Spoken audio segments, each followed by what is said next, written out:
Hello, magandang araw sa inyong lahat, magandang gabi o magandang tanghali saan man kayo naroroon. So nandito ako ngayon para i-replay ang mga una kong exploration videos. I-re-edit ko sa paraan na madali nyo i-digest. So start tayo dito sa unang collaboration namin dalawa ni Sir Ed Caluwag.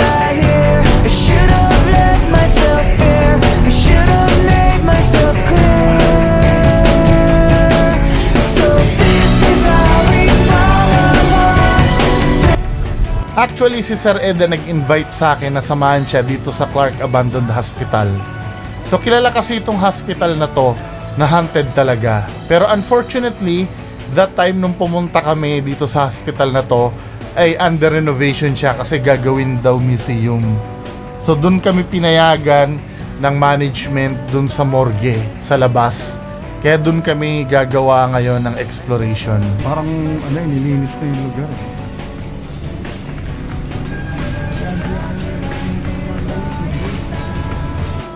Pero luckily, nagkaroon naman kami ng chance na libutin yung mismong hospital kahit ito ay under renovation.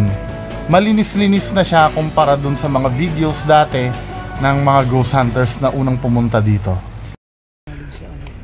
Dito kami ni Sir Ed. Sir Ed, pagpasok doon sa loob, ano dapat gawin ba at hindi dapat gawin? Una-una kasi kapag pumunta tayo sa mga unfamiliar places, dapat meron tayo kagad na pasintabi, no? So, yung intention mo dapat naka-state na yun, sasabihin mo na yun. Katulad nung iconic line sa akin na hindi ako nagpunta rito para makipag-away. Kasi dapat alam ng mga elementals or mga spirits kung ano lang yung gagawin mo. So, dito, mag-establish ka muna ng rapport doon sa mga kung ano man yung naririto.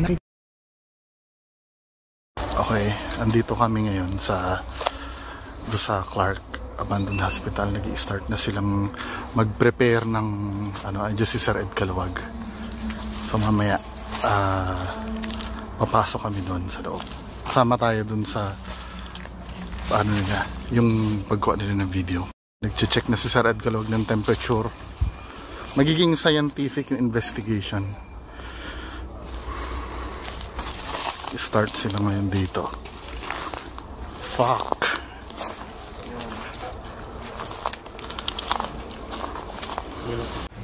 So habang sila ay naghahanda, ako makikita nyo dyan sa video na pabanjing-banjing pa ako dyan na hindi ko pa siniseryoso ang mga bagay-bagay kasi hindi ko pa alam ang aking kakaharapin mamaya do sa loob ng morgue. Akala ko nung una ang iimbestigahan namin ito yung building na yan. Ayun si Sir Edo, nag-i-intro. So ako, dahil debunker ako, titingnan ko yung authenticity ng investigation ni Sir Ed Caluwag. At the same time, gusto ko rin ma-experience yung mangyayari. Magsusolo ako mamaya. Dito kami mag-explore mamaya. Dito. Ito yung part na abandoned. Kasi doon sa luma, lagyan mo yung ilaw. Kasi doon sa luma, nire-renovate na. Tayo mamaya. Mukha akong pangiti-ngiti lang ng mga time na yan, ano. Pero kasabay ng pagdilim, natutunaw na rin yung confidence ko ng mga time na yan.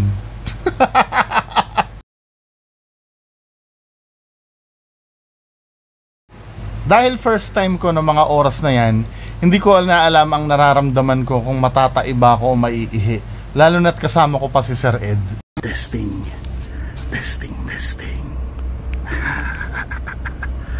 Ando si Sir Ed Caluwag.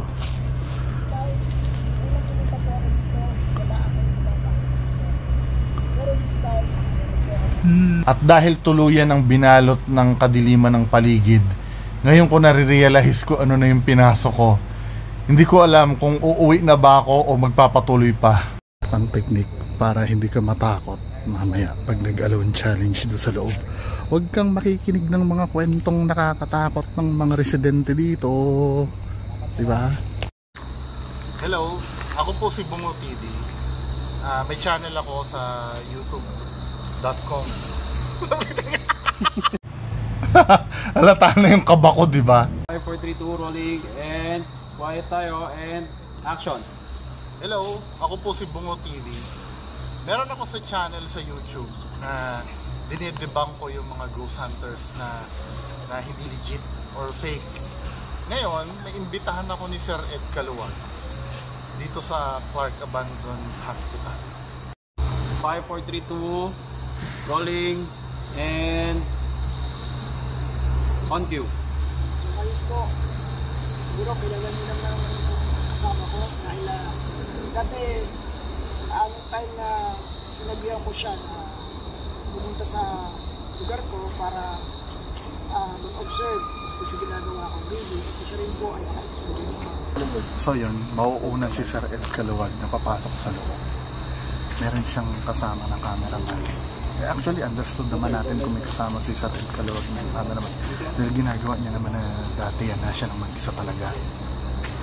Veterano na siya yan. Ako, newbie pa lang.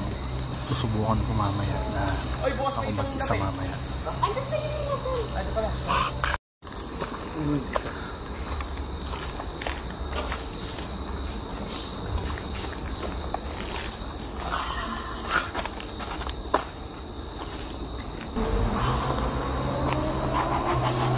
Ano si Sir Ed sa loob? Nauna na sila doon. Markahan yung mga lugar.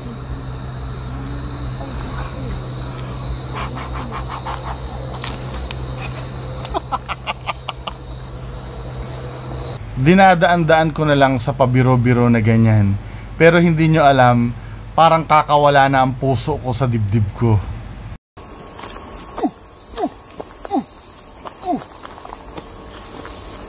Wow!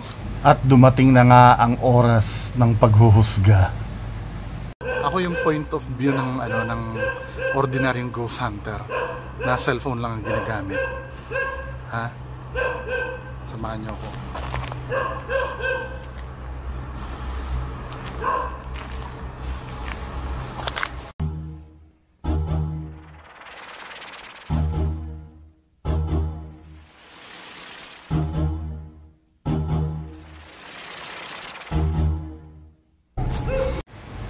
At ayun na nga, nag-i-start na nga ang exploration sa loob.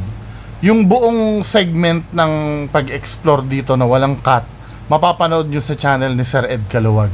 Yung pagka pinaamoy akong kaiba. Yung pag nasa likod, yung hindi mo maano yung nasa likod, tang-ina me, napaka-creepy. Ito yung morgue. Isa sa matinding kalaban mo pag nandito ka sa loob at ikaw lang mag-isa, lalo na't first time mo pa, no, sa mga ganito, yung imagination mo. Masyadong wild ang imagination mo dyan. Marami kang naaalala, lalo na yung mga kinikwento ng mga tao na nasa labas. Ay putang ina! May imagination!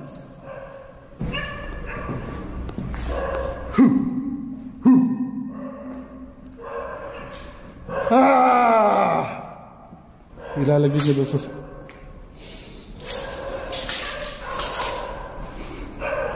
Alam mo, nakakatakot, mga men, yung... Fuck naman eh.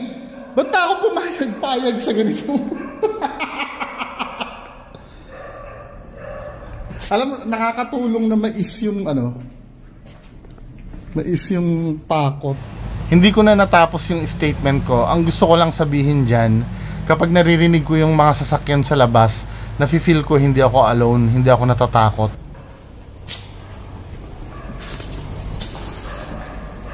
Seryoso, malamig ang nararamdaman ko. Pero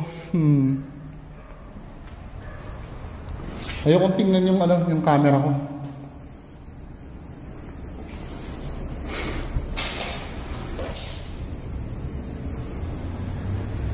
Malamig yung nararamdaman ko, pero ayoko isipin na yun ay paranormal. Oh, fuck.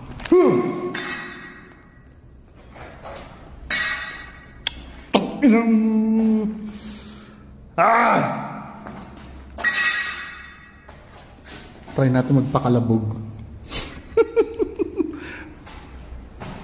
Oh my God, oh my God, oh my God. Ako lang po yun. Kasi yun ang typical na ginagawa ng mga fake ghost hunters eh. Yung gagawa ng pangkalabog nila. Oh my God. Oh my God. Oh my God.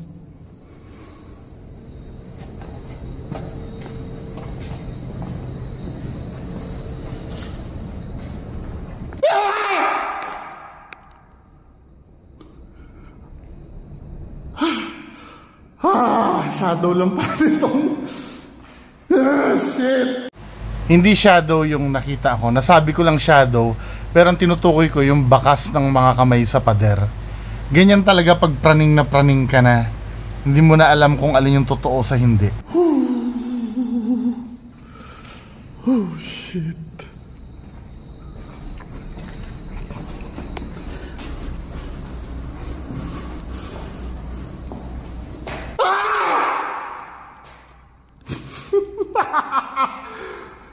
Ang wild ng imagination ko. Super wild ng imagination ko. At dito na nangyari ang kinatatakutan ko. Ni sa panaginip ayaw kong mangyari to. Inisa. Uy, puta ya! Inisa. Uy, puta ya! I swear to God, nung pagpaling ng flashlight ko doon sa bintana, nakakita ako talaga ng batang babae. Pero pagdating dito sa camera, parang cloud na lang siya na ano eh. Alam niyo yung cloud or usok na lang siya na bumaba dun sa bintana. Dito na ako napatakbo talaga.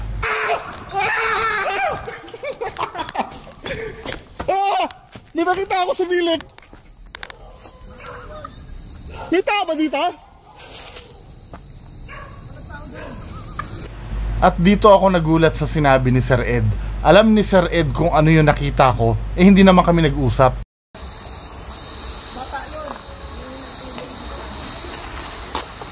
Hindi, promise ka, sumilip sa ano? Meron, sir? Oo! Sana ma-capture. Kaya niyo pa, sir? Okay lang. Sabi ko okay lang, pero sabay iling. Pero ngayon, ang ginagawa ko, nire-review ko talaga yung ano, yung footage. Kasi confident ako na na-capture yon. Nakita ko eh.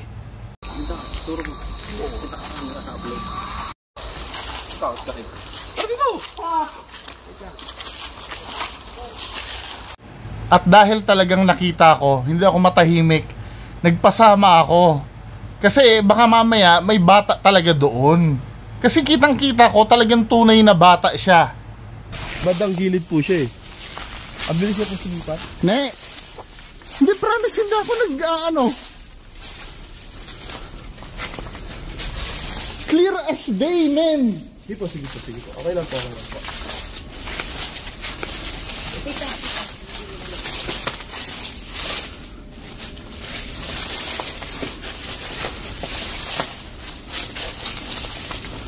Fuck! Sumilip siya! Ayoko na! Sige lang po, sige lang po. Ay, sige. Sure kayo na nawala ang ano?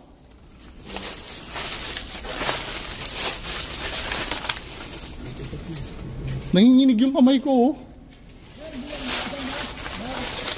Dito parang, saan ba ako nandito? Nandito yata ako sumilip dito eh. Yun nga, hinahanap ko yung marker. Pag silip ko, hindi pwedeng mawala sa isip ko yun. Oh shit, i-review ko na lang yung footage ko kung nakuha. Oh, fuck! Oh, nanginginig ako hanggang ngayon. Sir, kaya niyo po? Natuloy? Okay lang naman. Pero may kasama na dapat.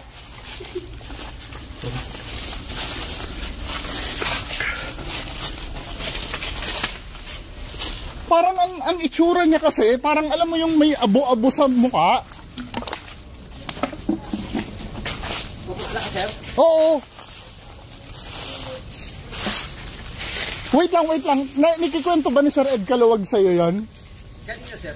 Kinikwento ni Sir Ed Calawag na document na kinikwento sa'yo ni Sir Ed Calawag? May bata, no, sir. Sunod sa amin. Hindi kami nag-uusap dalawa ni Sir Ed Kalawag, ha?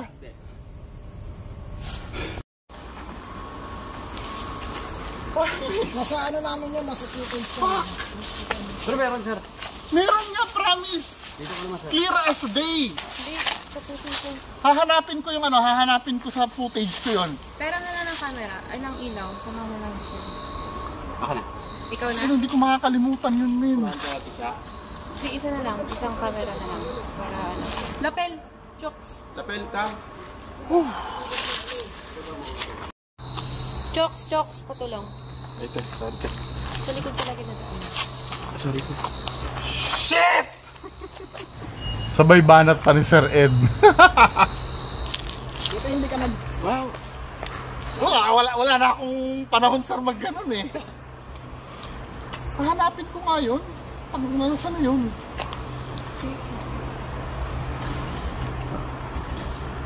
Sinong may sasama sa akin? Apo, si Direk. Ah, fuck! Micah, kayo dalawa lang. Ha? Wala na yung Nagawa ko nga kay Sir Eddie.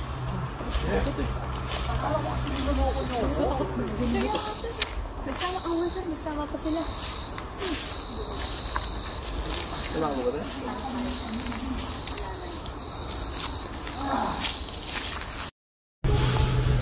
Ah, shit! Akala ko kasi niloloko nyo ako.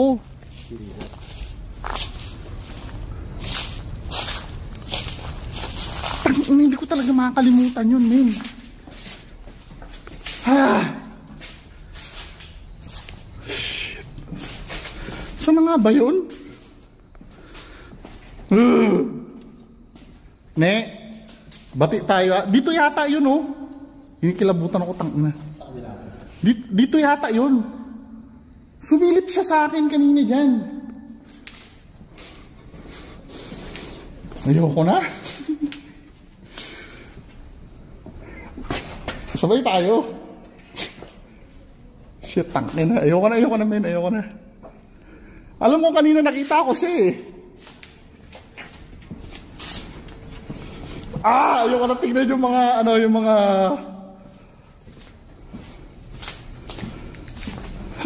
So ayun, in-inspect namin ang buong building pero wala na talaga. Ito na ngayon. Sinama ko na ang ating tagapagligtas at tuturuan niya ako makipag-communicate sa kaluluwa. Nagre-ready kami. Papasok kami. Kasama ko na. This time kasama ko na si Sir Ed. Papasok doon sa loob. Okay, rolling. 5, 4, 3, 2, and action. So, ngayon po, lilibutin na namin ito. This time kasama ko na po sa sinyo. So, obviously, nag-clear po yung amin. Kasi, may dala siyang gadgets.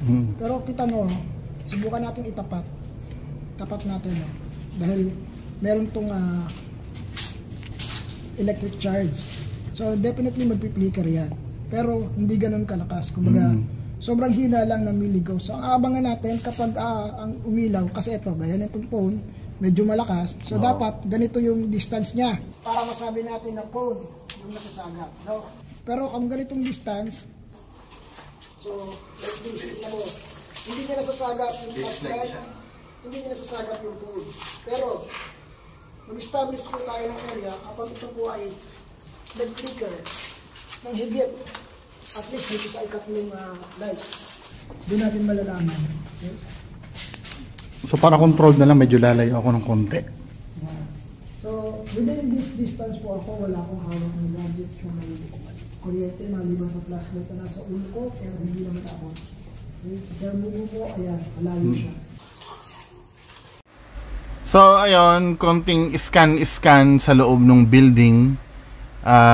Parang ito na yung aking crash course sa ghost hunting eh, nung time na yan.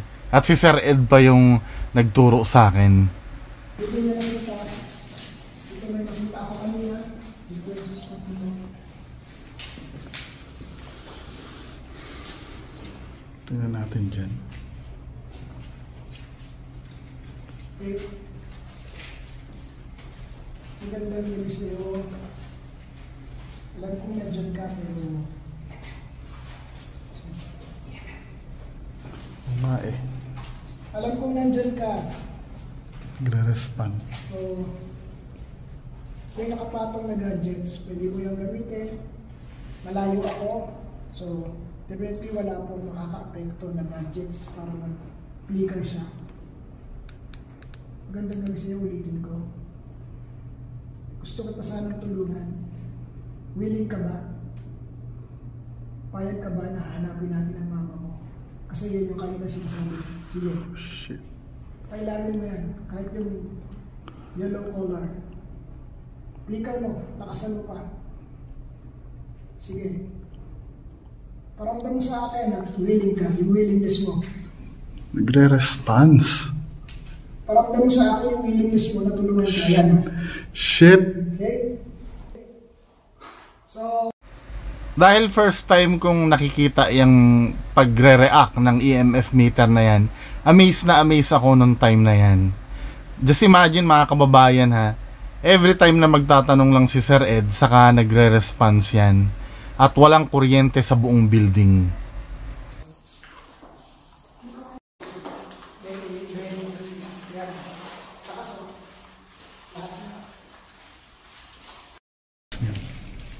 Uy, maabot ng... Sa akin ba yun? Cellphone ko. 20 plus milligauss. Kasi may baseline kami kanina eh. Tinesting kung gaano kalapit sa cellphone ko yung masasagap ng ano. Pero still, kayo pa rin ang magde-decide kung ano yung resulta, kung bakit nagkakaganon. Now, ito na, Spirit of the Glass time na.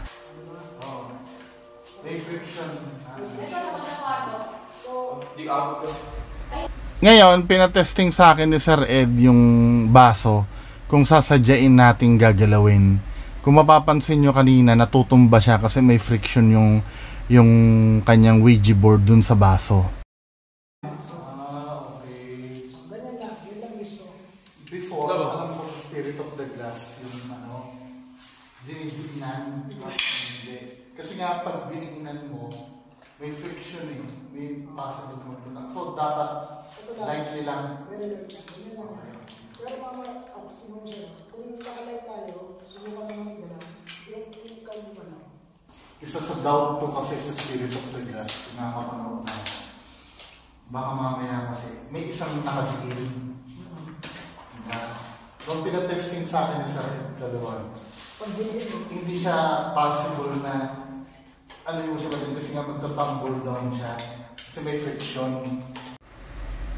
After na mga pagsusuri at pagtetesting ng kung ano-ano, let's start na. Ngayon po ay mag-establish tayo ng communication doon sa nakita ko kanina, nakita rin ni Sir Mongo. Susubukan natin na makipag-communicate sa kanya and hopefully tulungan natin siya na makawala sa kung ano man yung nagpapahirap sa kanya dito sa lugar na to. Pero bago natin simulan, ito po para sa lahat. Ito pong gagawin ko ay kaya ko po ito sinusubukan o ginagawa dahil alam ko na po yung pamamaraan. So, pero may rules po tayo na dapat tandaan. Una-una, kapag gumalaw na at simula na ng communication, hindi dapat bibitawan yung baso. Wala dapat bibitaw. Kung ano man yung maramdaman sa paligid, huwag mong bibigyan ng pansin. Dahil hindi lang po iisang spirits ang magtatangka na makipag-usap sa atin. Maraming darating, maraming susubok, pero sana huwag natin papansinin, huwag natin silang bibigyan ng atensyon. And then, tandaan natin na as long as nakailaw yung kandila, protektado tayo. So bago ko ito gawin, bago kami magsimula, gagawa muna ako ng protective protection. Gagawa muna ako ng protection spell dito sa paligid. So para kasama lahat. And then i-open ko lang yan, i-allowed ko lang kung sino man yung spirits na tinatawag namin. So siya lang po yung pwedeng makagamit ng glass. So yun po, susubukan natin. So yung aking gamit ay nagre-react na, meaning nandito na siya sa paligid. Hindi ko na ituturo kasi baka iwanan ako ng kasama ko. Okay. So start tayo. Grabe talaga to si Sir Ed, pumektos pa sa akin.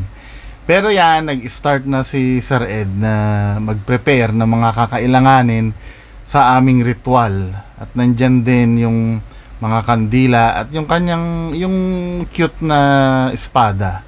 Makikita nyo dyan.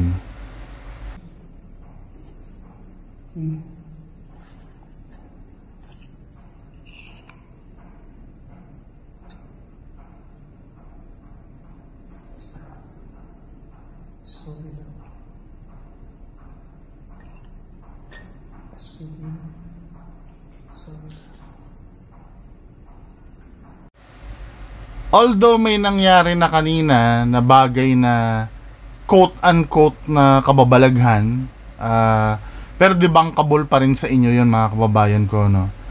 Medyo nung time na nagre-ritual si Sir Ed dito, I'm not gonna lie, medyo nabubulshitan pa rin ako.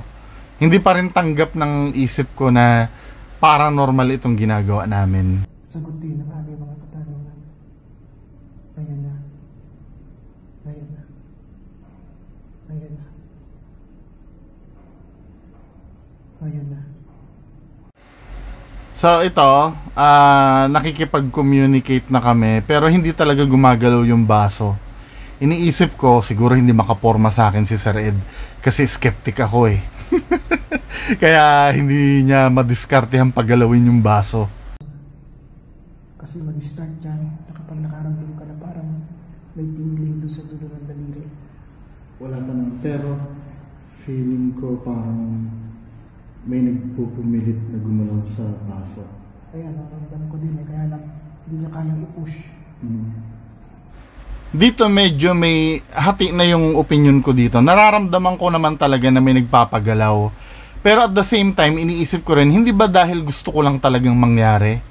Pero ito dito sa part na to, I swear to God, may narinig ako na bumulong sa akin nung inutusan ni Sir Ed na ibulong sa akin ko anong letra. I swear to God. Okay. Sasabihin ko, tatanungin ko yung unang letra ng pangalan niya. Gusto ko kahit sa kanya ibulong mo. Kasi kahit sa kanya, patunayan mo sa kanya na narito ka. Ibulong mo sa kanya. Ayan, gusto niyo gumana. Bubulong sa akin. Okay. Anong letter? Ano siya eh? Parang mumble siya. May nagsasalita ba sa paligid? Wala. Sure? Wala. Pwede ko silang pasagutin. Yes. May nagsasalita ba sa inyo? Wala. Sure? Wala. Kasi parang may narinig yung... Yes. Meron naman talaga. Kaya nga tinatanong ko sa'yo, saan yung push na nararamdaman mo? Papunta dito. Papunta dito sa gawin na to. Akala ko nag-uusap kayo dyan. So meron akong sinenyas na letter dito sa likuran ko. So, yun kasi yung letter na binubulong niya kanina. Yan. Yan.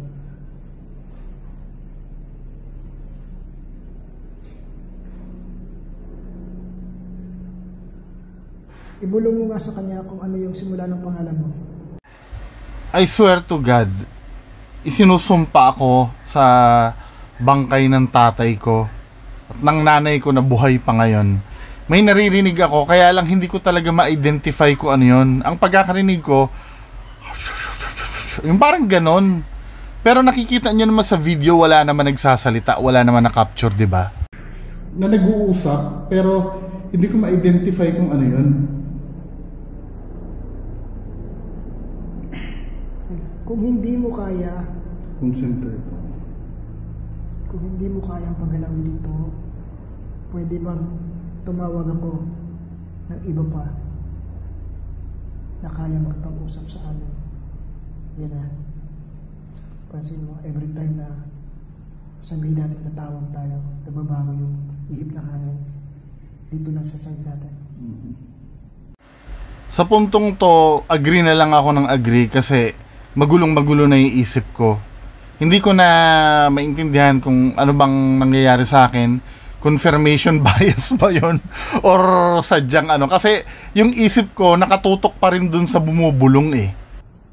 Ngayon, kahit isang letra lang na nakapaloob sa pangalan mo, sabihin mo sa kanya. So ayun, hindi talaga nagpaparamdam na uli, 'di ba? Kanina may naririnig ako na hindi ko talaga maintindihan kung ano 'yon.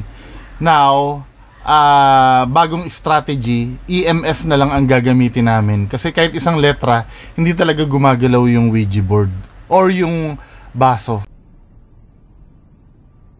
Para sa akin, parang ano eh. May letter lang. Parang gusto niyang pumunta sa letter V. Okay? Ilang nafe-feel ko. Okay. Sige. So kung sino man yun nandiyan ngayon, yun yung gusto niya puntahan. V as in Victory. victory. Okay. Totoo ba na letter V ang simula ng pangalan mo? Sige. Gamitin mo to. So ayan, nag-a-ask na ng question. EMF na lang ang ginagamit pang confirm do sa letter kung saan yun ang na-feel ko. Letter V. Ibig sabihin, meron naman yung baso. Sa baso siya nakatapat. Nag-i-struggle siya pumunta doon sa red eh. Hindi ganyan ka-erratic yung kanina dito, diba? Yun. Oh, yes. Totoo, letter V. So ayun, di umano daw, ang name ay Victor, ang sabi ni Sir Ed, no? Wala naman tayong way para malaman kung totoo yung sinasabi ni Sir Ed na yon.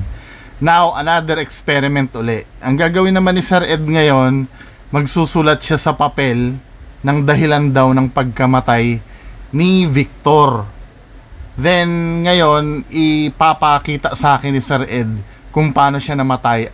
Sasabihin ko kung paano siya namatay. At yung sinulat niya sa papel, titingnan namin kung magtutugma. Ang ballpen. May ballpen kayo niya. Naka-establish tayo kay Victor. Victor, pwede mo bang ipakita sa akin kung anong nangyari sa'yo? Yes. Ang taas nun ha. It's not normal. 20 milligauss. Ano ang nangyari sa'yo, Victor? Pakita mo sa akin. At kung kaya mo, pakita mo rin sa kanya mamaya. Ha?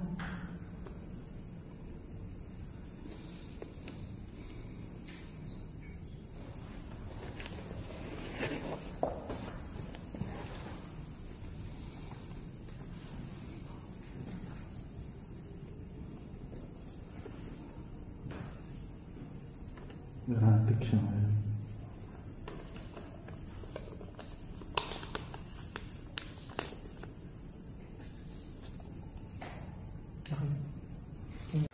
So ayun na, no, nakapagsulat na si Sir Ed kung paano daw namatay. Now sa akin, ipoproject naman kung ano yung nangyari do sa kaluluwa. Dapat magtugma kaming dalawa.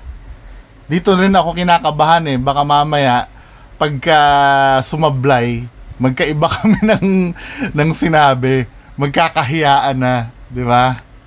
Victor, tutulungan kita. Papakita ko sa kanya kung anong nangyari sa'yo. Kung ano yung sinabi mo sa akin, yun din sana ipakita mo sa kanya. Victor.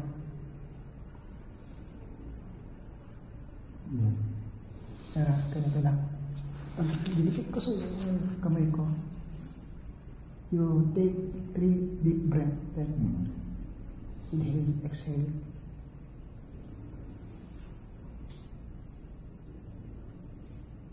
Okay. Take 3 deep breath.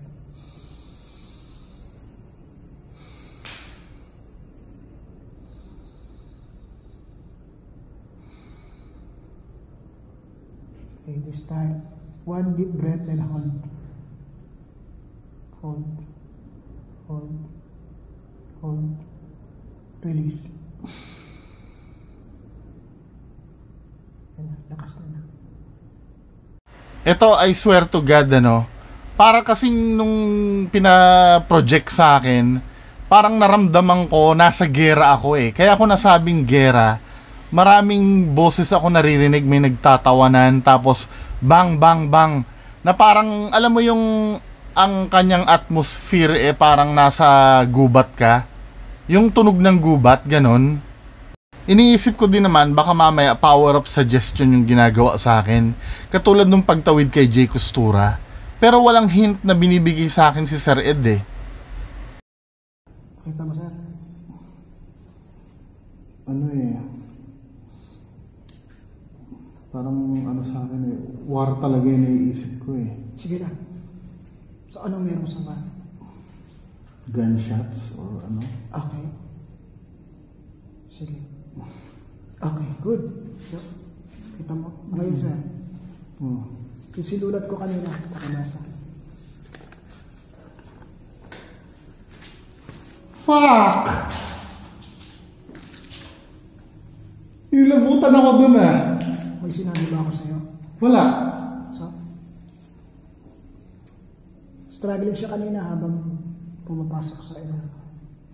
Ito po yung sinabi niya ni Victor sa akin bago ko pinakita kay sir.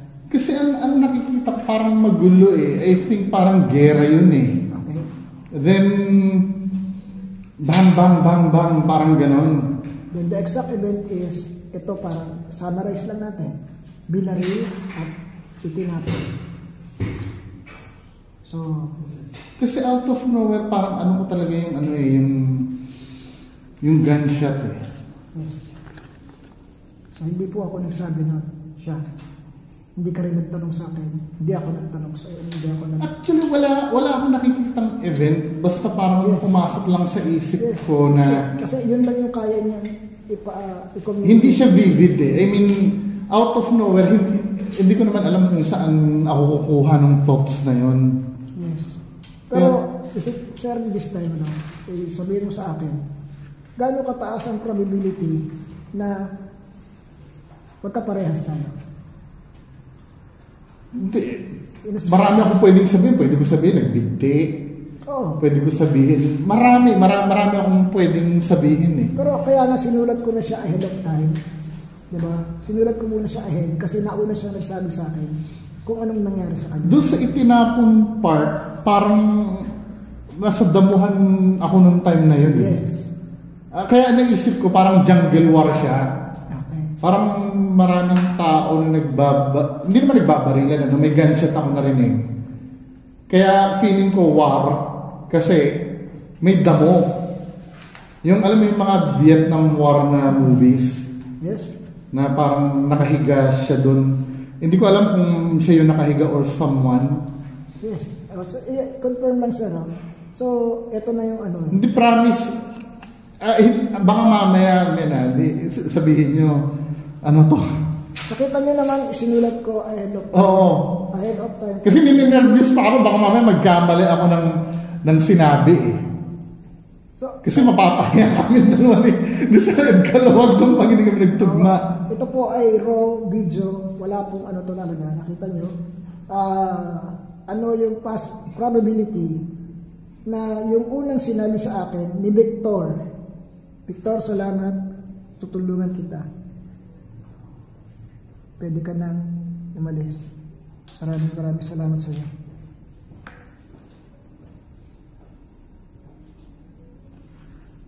Okay.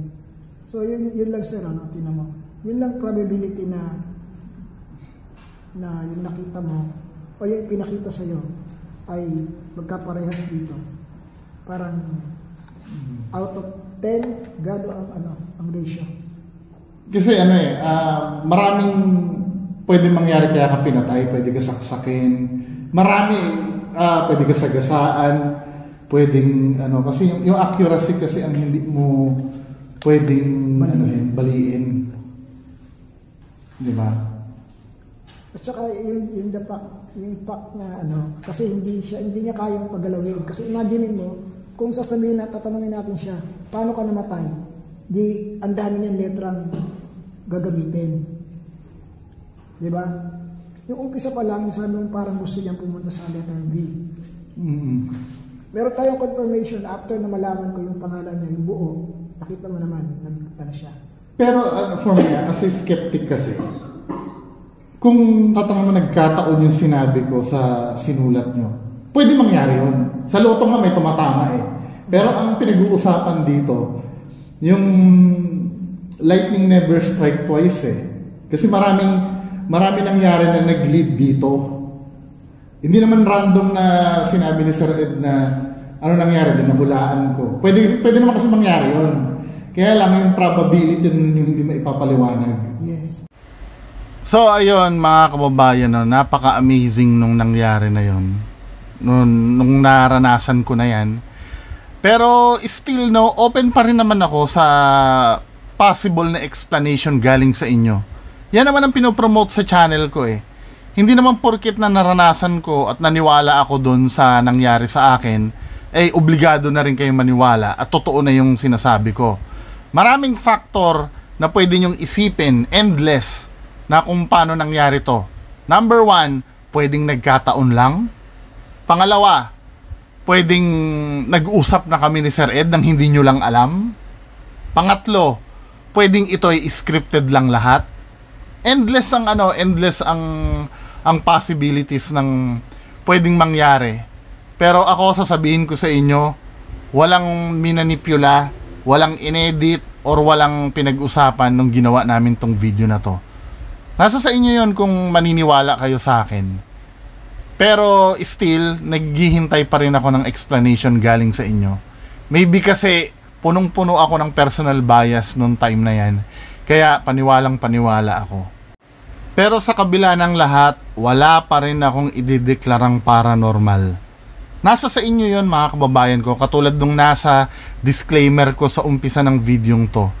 Tanging kayo lang ang makakapag-desisyon kung ang nangyari ba na ito ay kababalaghan o hindi. Pero dito sa ginawa po namin na to, ulitin ko po na hindi po ito ganun kadaling gawin. Baka dumatong sa time na may ma-encounter kayo na very strong entities at may mangyaring hindi maganda sa inyo. Yun ang lesson pala na inaano sa akin ni Sir Ed nung nag-react kami sa mga quote-unquote fake ghost hunter. Di ba? Kasi baka mamaya akala nga naman ng tao ganun kadali na ano, at basta-basta na lang, hindi siya biro. Na pag may na-encounter ka, akala mo okay na yun. So, yung the following days, hindi mo alam, baka ikaw naman yung hinahunt ng mga multo. So, yun po. Grabe. Sobrang nakakilabot. Kahit nga hindi naman ko, ayoko na eh. Abangan nyo na lang. Hindi, sa akin napanood nyo na as of this recording. Pero yung kila Sir Ed Kalawag, abangan nyo. Ayun siya, nag-outro na. Para talagang tamaan siya. Ano na lang sir, bago mo po sabihin yung part na Bye. I pretend it is. Kalawag talaga, sikat na sikat eh. Kailan kaya magiging ganyan ang Bungo TV? Maraming papicture ng papicture. Kuya Red, ganyan ba kayo kasikat? Kay Sir Ed? Minamaliit nyo? I'm lost in these memories, living behind my own illusion. Lost on my dignity, living inside my own confusion.